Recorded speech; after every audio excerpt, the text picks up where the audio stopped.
So எத்தனை பேர் வந்து மேஜிக்கை பார்த்துருக்கீங்களா பார்க்கலையா? எங்களை கொஸ்டின்ஸ்லாம் கேட்காதீங்க அப்படின்னு ஏதோ சொல்கிற மாதிரி இருக்குது. மேஜிக் பார்த்துருக்கீங்க. சரி, ரெண்டாவது கேள்வி, மேஜிக் உண்மையா பொய்யா? உண்மையா பொய்யா? உண்மை. சில பேர் உண்மை அப்படின்றாங்க, சில பேர் பொய் அப்படின்றாங்க. உண்மையா பொய்யா? பொய். சில பேர் இன்னும் அடிச்சு சொல்கிறாங்க உண்மை, நான் கண்ணால் பார்த்தேன், டிவியில் என் முன்னாடியே ஒரு மேஜிக் நடந்தது, அது உண்மை தான் அப்படின்றாங்க. ஸோ ஃபஸ்ட்டு ஒரு விஷயத்தை நான் கிளியர் பண்ணிடுறேன்.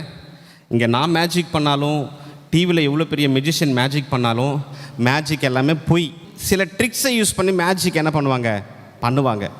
ஸோ இந்த உலகத்திலேயே ஒரே ஒரு ஆள், இருக்கிறத இல்லாத மாதிரி, இல்லாததை இருக்கிற மாதிரியும் வல்லமைப்படுத்த ஒரே ஒருத்தர் நம்மளுடைய ஆண்டவராகிய தேவன் மாத்திரமே.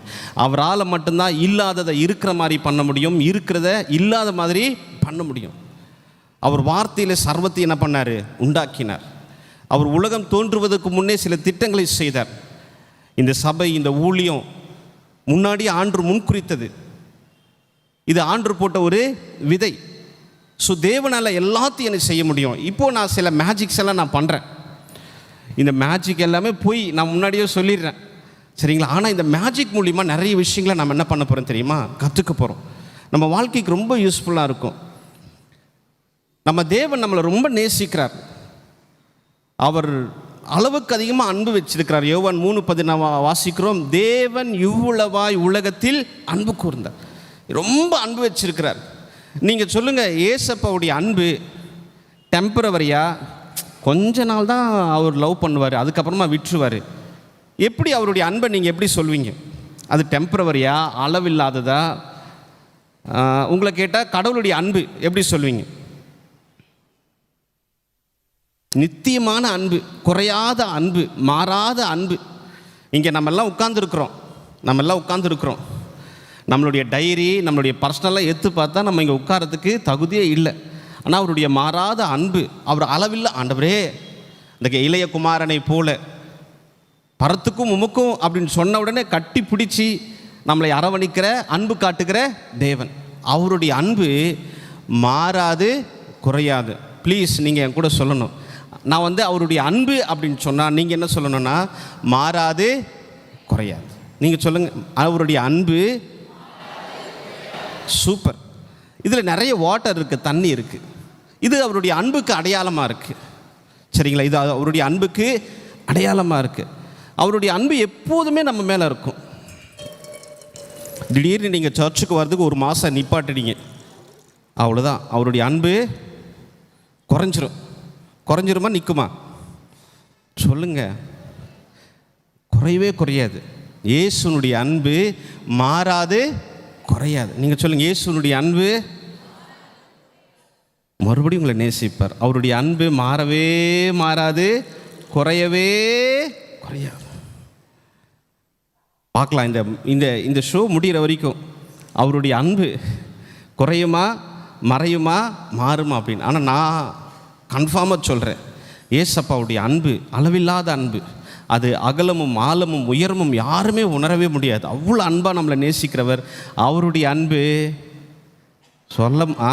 மாறாது, குறையாது, மாறாது, குறையாது, மாறாது, குறையாது. அவர் நம்ம மேலே ரொம்ப அன்பு வச்சிருக்கிறார். இங்கே இருக்கிற ஒவ்வொருத்தர் மேலேயும் ஆண்டவர் அளவில்லாத திட்டங்களை வச்சிருக்கிறார். 150 வருஷத்துக்கு முன்னாடி ஒரு மனுஷன் மேலே தேவன் திட்டம் வச்சார். அவர் என்னால் முடியாது, என்னால் செய்ய முடியாது அப்படின்னு நினச்சிருந்தாருன்னா இன்னைக்கு நம்ம 150வது மினிஸ்ட்ரி டேவை நம்ம செலிப்ரேட் பண்ணவே முடியாது. நான் ஹார்ட்ஃபுல்லாக நான் பிலீவ் பண்ணுறேன், ஒவ்வொருத்தர் மேலேயும் தேவனுக்கு ஒரு திட்டம் இருக்குது, ஒரு பிளான் இருக்குது. ஆனால் சில நேரத்தில் நம்ம என்ன பண்ணுறோம் தெரியுமா? என்னால் முடியாது, இது எனக்கு கிடையாது, இந்த டேலண்ட் எனக்கு கிடையாது. ஸோ பாடுறதெல்லாம் அவங்க தான் நல்லா பாடுவாங்க, இல்லை சண்டே ஸ்கூல்னால் இவங்க தான் நல்லா எடுப்பாங்க, இது என்னால் முடியாது. நம்ம சில நேரத்தில் இருக்கிறோம். ஒவ்வொருத்தர் மாரியும் தேவன் பயங்கரமான திட்டங்கள் என்ன பண்ணியிருக்கிறார் தெரியுமா? வச்சிருக்கிறார்.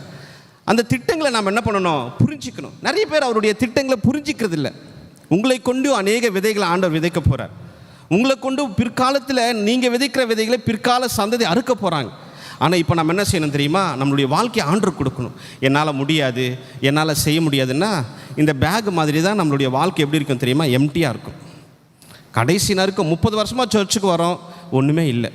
ஒரு பாட்டு கிடையாது, ஒரு வசனம் வாசிக்கிறது கிடையாது, ஒரு சண்டே ஸ்கூல் கிடையாது, ஒரு ஃபெலோஷிப் கிடையாது. வரோம் பாரோம். ஏன் அப்படின்னு தெரியுமா? என்னால் முடியாது, என்னால் முடியாது. எனக்கு கிடையாது, அவங்க தான் செய்யணும். நான் சொல்கிறேன், உங்கள் எல்லார் மேலேயும் தேவன் ஒரு திட்டம் வச்சுருக்கார். நீங்கள் அதை புரிஞ்சிக்காத வரைக்கும் இப்படி தான் இருப்பீங்க.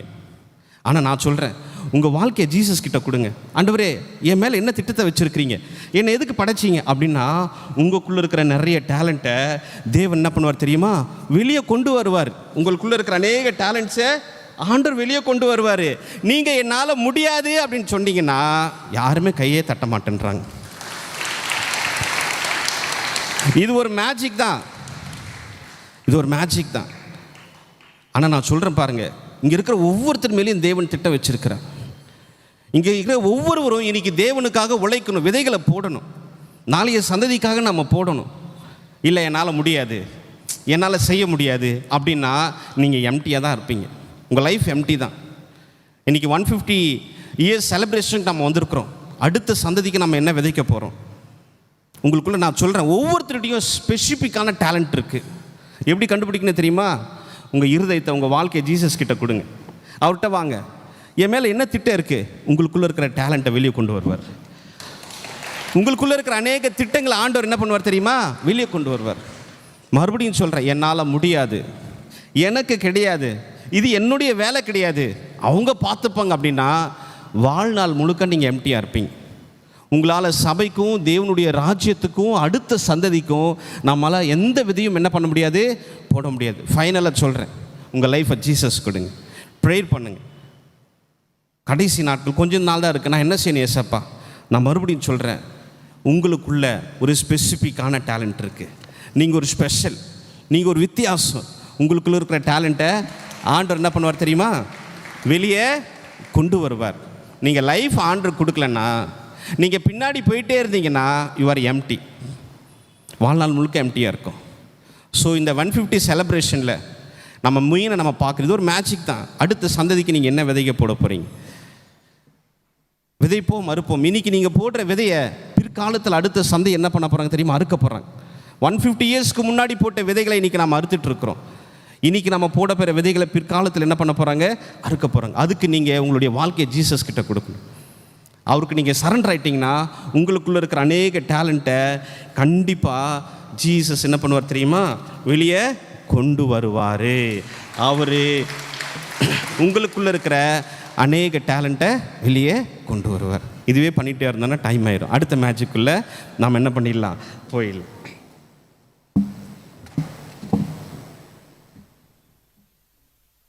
சொல்லுங்கள், ஏசப்பாவுடைய அன்பு நிறைய பேருக்கு சந்தேகமாக இருக்குது, அதனால் சொல்ல மாட்டேன்றாங்க. நான் கண்டிப்பாக சொல்கிறேன், நான் இந்த மண்ணுக்குள்ளே போகிற வரைக்கும் அவருடைய அன்பு என் மேலே குறையாது, மாறவே மாறாது. எத்தனை பேர் நம்புறீங்களோ சொல்லுங்கள், ஏசப்பாவுடைய அன்பு. பார்க்கலாமா? ஒருவேளை நீங்கள் பாவத்தில் விழுந்துட்டீங்க, ஆண்டவர்கிட்ட தூரமாக போயிட்டீங்க, அவர் உங்கள் விட்டுருவாரா? உங்களுக்காக வெயிட் பண்ண. அவருடைய அன்பு குறையாது, மாறவே மாறாது. அவருடைய அன்பு குறையாது, மாறவே மாறாது. இன்னொரு மேஜிக் பார்க்கலாம். இந்த உலகத்தில் நிறைய விதமான மக்கள் இருக்கிறாங்க. சில பேர் நல்ல பணக்காரங்களாக இருப்பாங்க, சில பேர் ஏழைகளாக இருப்பாங்க. ஒவ்வொருத்தரும் ஒவ்வொரு விதமாக இருப்பாங்க. என் கையில் 3 விதமான கயிறு இருக்குது, தெரியுதா உங்களுக்கு? யாராவது இதனுடைய வித்தியாசத்தை கண்டுபிடிங்க பார்க்கலாம். Very good. பின்னாடி கூட தெரியுது. ஒன்று குட்டியாக இருக்குது, ஒன்று மீடியமாக இருக்குது, ஒன்று ரொம்ப ஹைட்டாக இருக்குது. 3 விதமாக இருக்குது.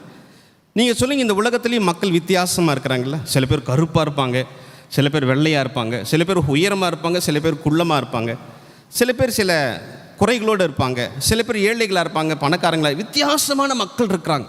இந்த உலகம் வித்தியாசத்தை பார்த்து நம்மளோட பழகும். ஆனால் நம்மளுடைய தேவன் பார்ஷாலிட்டி இல்லாதவர், பாகுபாடு இல்லாதவர், எல்லாரையும் நேசிக்கிற தேவன். ஒரு சின்ன பாப்பா என்கிட்ட அழுதுச்சு. அந்த பாப்பாவுக்கு பல்லு எடுப்பாக இருக்கும், ஆனால் என் கூட யாருமே ஃப்ரெண்ட்ஸு சேர மாட்டேன்றாங்கண்ணா. எல்லாம் என்னை கேலி பண்ணுறாங்க, ஹேட் பண்ணுறாங்க. ஆனால் அந்த பாப்பாவையும் ஏசப்பா நேசிக்கிறார். நீங்கள் யாராக இருந்தாலும், நீங்கள் எப்படிப்பட்டவங்களாக இருந்தாலும், உங்களுடைய லைஃப்பை, உங்களுடைய வாழ்க்கையை நீங்கள் ஜீசஸ் கிட்ட கொடுத்தீங்கன்னா அவர் எல்லாரையும் ஒரே மாதிரி என்ன பண்ணுவார்? பார்ப்பார். அவர்கிட்ட எந்த ஒரு டிஃப்ரெண்ட்டுமே கிடையவே கிடையாது. இவங்க விதைச்சாதான், இவங்க ஊழியம் செஞ்சாதான் நான் அக்செப்ட் பண்ணுவேன், படித்தவங்க தான் எனக்கு வேணும், ஞானிகள் தான் எனக்கு வேணும், சில குவாலிஃபிகேஷன் இருக்கணும், இவங்க தான் ஊழியம் செய்யணும், அதெல்லாம் கிடையாது. நீங்கள் யாராக இருந்தாலும் அடுத்த சந்ததிக்காக நீங்கள் விதைக்கணும்னு ஆசைப்பட்டீங்கன்னா எந்த பாகுபாடு இல்லாமல் ஏற்றுக்கொள்கிற நல்ல ஒரு தேவன் அவர். ஏன் அப்படின்னா அவருடைய அன்பு வெரி குட். பின்னாடி மட்டும்தான் சவுண்டு வருது. அவருடைய அன்பு மாறாது, மாறவே மாறாது, குறையவே குறையாது. ஆண்டவர் வந்து நம்ம ரொம்ப நேசிக்கிறார், ரொம்ப நேசிக்கிறார். அவருடைய அன்பு எப்போதுமே குறையவே குறையாது, மாறவே. அவருடைய அன்பு எப்போதுமே குறையவே குறையாது, மாறவே மாறாது. அவருடைய அன்பு எப்போதுமே நம்ம கூடவே இருக்கும்.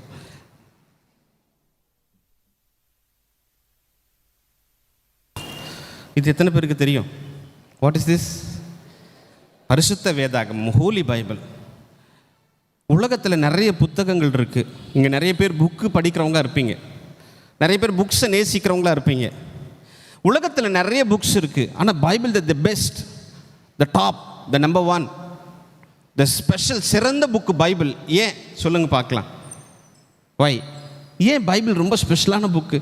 நிறைய புக்கு இருக்குது, இதை விட பெரிய பெரிய தடிப்பான புக்கு இருக்குது, ஆனால் அது எல்லாத்தையும் விட பைபிள் ரொம்ப ஸ்பெஷல், வித்தியாசமான புக். ஏன் சொல்லுங்கள் பார்க்கலாம். கடவுளுடைய வார்த்தை சூப்பர். கடவுள் நமக்காக எழுதி கொடுத்தார். எல்லா புத்தகங்களும் மனிதனால் எழுதப்பட்டவை, இந்த புத்தகம் மாத்திரம் தேவனால் எழுதப்பட்டது. இந்த புக்குடைய ரொம்ப ஸ்பெஷல் என்ன தெரியுமா? இந்த உலகத்தில் இருக்கிற புத்தகங்கள் எல்லாமே மனுஷங்க எழுதுனது, ஆனால் இந்த புக்கு மட்டும்தான் வேதம் சொல்லுது 2 தீமோத்தேயு 3 தேவ ஆவியினால் அருளப்பட்டது. தேவ ஆவியானவர் நமக்காக எழுதி கொடுக்குற புத்தகம். இது அநேக ஆன்சர்ஸ், கிரிட்டிக்கலான சுச்சுவேஷன்ஸில் நமக்கு ரொம்ப உதவியாக இருக்கும். ஆனால் நிறைய பேர் இந்த பைபிளை என்ன பண்ணுறதில்ல தெரியுமா? படிக்கிறதில்ல. இந்த பைபிளை நீங்கள் படிக்கலைன்னா நம்மளோட லைஃப் எம்டியாக இருக்கும், யூஸ் இல்லாமல் இருக்கும். நான் சொல்கிறேன், இந்த பைபிளை நீங்கள் என்ன பண்ணுங்க தெரியுமா? படிங்க, படிங்க. படிக்கலைன்னா ஒன்றுமே இருக்காது, எம்டியாக தான் இருக்கும். பைபிளை படிக்கலைன்னா எம்டி நம்மளுடைய லைஃப். இன்றைக்கி நிறைய பேர் பைபிள் படிக்கிறதில்ல, வாழ்க்கை எம்டியாக இருக்குது. நான் உங்களுக்கு சொல்கிறேன், நீங்கள் பைபிள் படித்தீங்கன்னா பைபிளில் இருக்கிற தேவனுடைய மகிமை, தேவனுடைய மகத்துவங்கள், தேவன் உங்கள் வாழ்க்கையில் வச்சுருக்கிற திட்டங்களை நம்ம என்ன பண்ணுவோம் தெரியுமா? பார்ப்போம். நம்ம என்ன பண்ணுவோம்? பார்ப்போம். நீங்கள் பைபிளை படித்தீங்கன்னா தேவனுடைய திட்டங்களை என்ன பண்ணுவீங்க? பார்ப்பீங்க. பைபிளை படிக்கலை அப்படின்னா ஒன்றுமே தெரியாது, ஒன்றுமே தெரியாது. ஸ்பெஷல் ஐட்டம் ஒன்று இருக்குது, கவனிங்க. படிக்கிறது மாத்திரம் கிடையாது, ரொம்ப ரொம்ப முக்கியம். நிறைய நேரத்தில் நம்ம ஃபெயிலியர் ஆகிடுது. படிக்கிறோம், மனப்பாடம் கூட செய்கிறோம், ஃபெயிலியர் எங்காவது தெரியுமா? அதன்படி நடக்கிறதில்ல, வசனத்தின்படி நடக்கிறதில்ல. யார் வசனத்தின்படி நடக்கிறாங்களோ, யார் வசனத்தின்படி விதைக்கிறாங்களோ, யார் வசனத்தின்படி கடவுளுடைய ஊழியத்தை செய்கிறாங்களோ, அவங்களுடைய வாழ்க்கை, அவங்க செய்கிற எல்லா காரியங்களையும் இப்படி தான் கலர்ஃபுல்லாக இருக்கும்.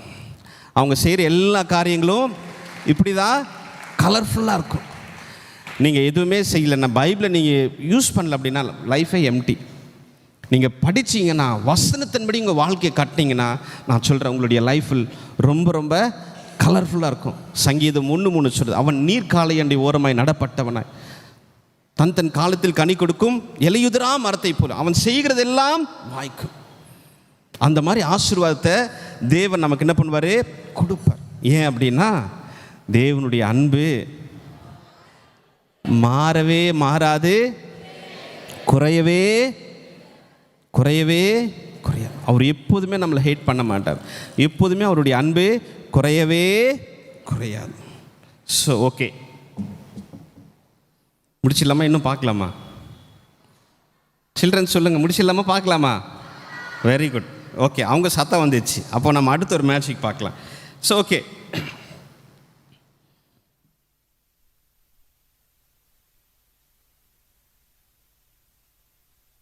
ஸோ இங்கே வந்து ஒரு பேக் இருக்குது. இந்த பேக் வந்து இப்போ இருக்கிறதெல்லாம் வெளியே வச்சுட்டேன், எம்டி. Okay, empty back. ஊழியம் அப்படின்றது ஊழியத்தினுடைய விதைகள். இண்டிபெண்ட்டாக தனியாக நான் தான் அப்படி நம்ம என்ன செஞ்சாலும் வளரவே வளராது. அது ரொம்ப முக்கியம், யூனிட்டி.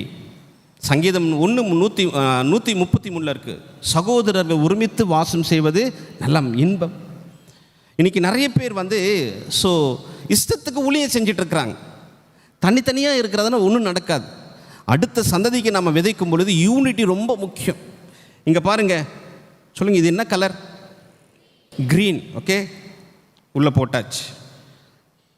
இது என்னது பாருங்கள், இது ரவுண்டாக துண்டாக இருக்குது, தனியாக இருக்குது, ப்ளூ. இது ரெட்.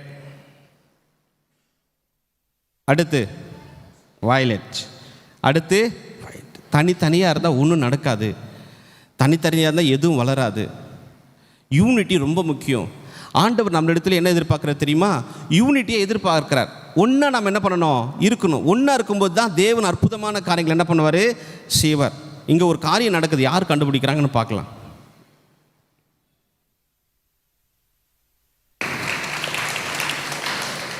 ஒரு டிஃப்ரென்ஸ் நடந்திருக்கு, யார் கவனிச்சிருக்கீங்க? வாட்? ஆரஞ்சு. நம்ம போடாத ஒரு கலர் அதில் வந்து சேர்ந்துருக்கு. நம்ம எல்லாரும் ஒற்றுமையாக இருக்கும்போது நம்மளுடைய தேவன் நம்மளோட இருப்பார், வெற்றியை நமக்கு கொடுப்பார். யூனிட்டி, ஒற்றுமை அப்படின்றது ரொம்ப ரொம்ப முக்கியம். தனியாக இருந்து ஒருத்தர் ஒன்றும் செய்ய போகிறது கிடையாது. எஸ்பெஷலி மினிஸ்ட்ரி, சர்ச், யூனிட்டி ஆண்டவர் எதிர்பார்க்கிறார், ஒற்றுமை எதிர்பார்க்கிறார். நம்ம விதைக்கிற விதைகள் ஆசீர்வதிக்கப்படணும் அப்படின்னா நம்மளுடைய யூனிட்டி ரொம்ப ரொம்ப முக்கியம். யூனிட்டி ரொம்ப முக்கியம். இன்றைக்கி பிசாசு ஸ்ப்ரெட் பண்ணுற மெயின் காரியமே யூனிட்டியை உடைச்சிருவான். ஒரு சண்டே ஸ்கூல் ரொம்ப அழகாக நடந்துட்டு இருந்தது, ரொம்ப ஒற்றுமையாக பிள்ளைகள் கேதர் ஆகிட்டு இருந்தாங்க, நல்ல ஊழியம் வளர்ந்துட்டு இருந்தது. ஆனால் அந்த சண்டே ஸ்கூல் டீச்சருக்குள்ளே பிரிவை உணர்ந்துச்சு, ஊழியமே போயிடுச்சு. எங்கே பிரிவினை வருதோ அங்கே ஊழியம் டேமேஜ் ஆயிரும். ஸோ அதனால் ஒற்றுமை இருந்து நம்ம செய்யும்போது ஆண்டவர் எல்லா காரியங்களும் என்ன பண்ணுவார் தெரியுமா? ஆசீர்வதிப்பார். ஏன் அப்படின்னா அவருடைய அன்பு மாறாது, மாறாது, மாறாது, குறையவே குறையாது. அவர் நம்மளை ரொம்ப என்ன பண்ணுறாரு? நேசிக்கிறார். சீக்கிரமாக முடித்து நம்ம பப்பட் ஷோவுக்கு போகிறோம். மறுபடியும் நான் ஃபைனலாக நான் சொல்கிறேன், நல்லா பாருங்கள். இன்றைக்கி நிறைய பேருடைய ஹார்ட்டில் பிசாசு செய்கிற ஒரு பெரிய காரியம் இதுதான். என்னால் ஒன்றும் செய்ய முடியாது, எனக்கு இந்த தகுதி கிடையாது, என்னால் கடவுளுக்காக இது என்னால் பண்ண முடியாது அப்படின்னு நம்மளை அந்த ஊழியத்திலேருந்து தூரமாக்குறது தான் பிசாசுடைய பெரிய வேலை. அதனால தான் இன்றைக்கி நிறைய பேர் எம்டியாக இருக்கிறாங்க, நிறைய பேர் எம்டியாக இருக்கிறாங்க. ஸோ நான் ரொம்ப கடவுளுடைய பயபக்தியோடு நல்ல ஜபத்தோடு நான் உங்களுக்கு சொல்கிறேன், ஒவ்வொருத்தருமையும் கடவுள் ஒரு ஸ்பெஷலான திட்டங்களை வச்சுருக்கிறார். அமேசிங் பிளான்ஸ் ஆண்டவர் வச்சுருக்கிறார். எப்போ நிறைவேறும் தெரியுமா? எப்போ நிறைவேறும் தெரியுமா? நீங்கள் எம்டியாக இருக்கிற வரைக்கும் ஒன்றுமே நடக்காது. இது ஒரு எம்டி கட்ஷிப். ஆனால் நீங்கள் உங்களுடைய வாழ்க்கை ஆண்டவர்கிட்ட கொண்டு வாங்க. 1 or 2 days இல்லை 3 days உட்காந்து ப்ரேயர் பண்ணுங்கள். ஆண்டவரே என் மேலே என்ன திட்டம் வச்சுருக்கிறீங்க? நீங்கள் ஜெபம் பண்ணுங்கள். உங்களுக்குள்ளே இருக்கிற அற்புதமான திட்டங்களை ஆண்டவர் என்ன பண்ணுவார் தெரியுமா? வெளியே கொண்டு வருவார். உங்கள் மேலே இருக்கிற பர்பஸ் ஆண்டவர் வெளியே கொண்டு வருவார். இல்லைன்னா நீங்கள் எம்டியாக தான் இருப்பீங்க. You are MD. நீங்கள் ஒர்க்கில் ரொம்ப சூப்பரான போஸ்டிங்கில் நீங்கள் இருக்கீங்க, நல்ல சேல்ரி இருக்குது, ஆனால் ஆண்டவருடைய ஊழியத்தில் நீங்கள் ரொம்ப பின்னாடி இருக்கிறீங்க. உங்களால் நல்ல நாலேஜில் வெளியே வேலையெல்லாம் சூப்பராக செய்ய முடியுது, ஆனால் கடவுளுக்காக ஒன்றுமே செய்ய முடியல. ஏன் அப்படின்னு தெரியுமா? ஒரு நர்வஸ், ஒரு பயம் இருக்குது. ஆனால் உங்களுக்குள்ளே ஆண்டவர் ஒரு பெரிய திட்டங்களை வச்சுருக்கிறார். நான் மறுபடியும் சொல்கிறேன், நீங்கள் வாங்க ஆண்டவர்கிட்ட கேளுங்க, என் பர்பஸ் என்ன, என் நோக்கம் என்ன, நீங்கள் கேளுங்க. உங்களுக்குள்ளே இருக்கிற அநேக தாளந்துகளை தேவன் என்ன பண்ணுவார்? வெளியே கொண்டு வருவார். ஏன் அப்படின்னா அவருடைய அன்பு, கொஞ்சம் சத்தமா, மாறவே மாறாது, குறையவே குறையாது. அவர் உங்களையும் என்னையும் அதிகமாக என்ன பண்ணுறாரு தெரியுமா? நேசிக்கிறார். உங்களையும் என்னையும் அதிகமாக என்ன பண்ணுறாரு? நேசிக்கிறார். அவருடைய அன்பு குறையாது, மாறவே மாறாது. ஃபைனலாக ஒரு மேஜிக் நம்ம பார்க்கலாம், சரியா? அதுக்கப்புறமா நம்ம நேராக பப்போட் ஷோக்குள்ளே நம்ம போயிடலாம். 2 கிளாஸஸ் இருக்குது. 2 கிளாஸஸ்லேயும் இந்த மணி முத்து இருக்குது. சரிங்களா? என்னென்ன கலரில் இருக்குது தெரியுதா? This red. ஓகே, ரெட்டு, அப்புறம் எல்லோ. 2 கலர் இருக்குது. இந்த உலகத்துலேயும் 2 விதமான மக்கள் இருக்கிறாங்க. ஸோ சில பேர் நினைக்கிறாங்க, சரி ஆண்டவர்கிட்ட வாங்க, ஜாம் பண்ணுங்க, உங்கள் டேலண்ட்லாம் ஆண்டவர் வெளியே கொண்டு வர அப்படின்னு சொல்கிறீங்க. ஆனால் என் வாழ்க்கையே சரியில்லையே, என் லைஃபே சரியில்லையே, என்னால் சில விஷயங்கள் விடவே முடியல, சில பழக்கங்கள்லேருந்து என்னால் மாறவே முடியல. 2 விதமான மக்கள் இருக்கிறாங்க. ஒருத்தர் வந்து உலகத்துக்குரியவங்க, ஒருத்தர் வந்து பரலோகத்துக்குரியவங்க. 2 விதமான மக்கள் இருக்கிறாங்க. இவங்க எப்போதுமே உலகத்துக்குரிய காரியங்கள், பாவ செயல்கள், பயம் இல்லாமல் செய்வாங்க. இவங்க தேவனுடைய பிள்ளைகள், தேவனுக்காக வாழக்கூடியவங்க. ஆனால் என்ன நடக்குதுன்னா, நம்ம இந்த உலகத்திலே வாழ்கிறதுனால, இவங்களோடு நம்ம சேர்றதுனால, நம்ம வேணாம் அப்படின்னா கூட இந்த உலகத்தில் இருக்கிற பழக்க வழக்கங்கள் நமக்குள்ளே வந்துடுது. இதை செய்யக்கூடாதுன்னு நான் நினைக்கிறேன், ஆனால் செஞ்சிடுறேன். இங்கே போகக்கூடாதுன்னு நினைக்கிறேன், நான் போயிடுறேன். இதை பார்க்கக்கூடாதுன்னு நினைக்கிறேன், நான் பார்த்துடுறேன். நான் போய் மாட்டிக்கிறேன். என்ன பண்ணுறது தெரியல. இன்றைக்கி நிறைய பேர் எனக்கு தெரியும், கடவுளுக்கு தெரியும்,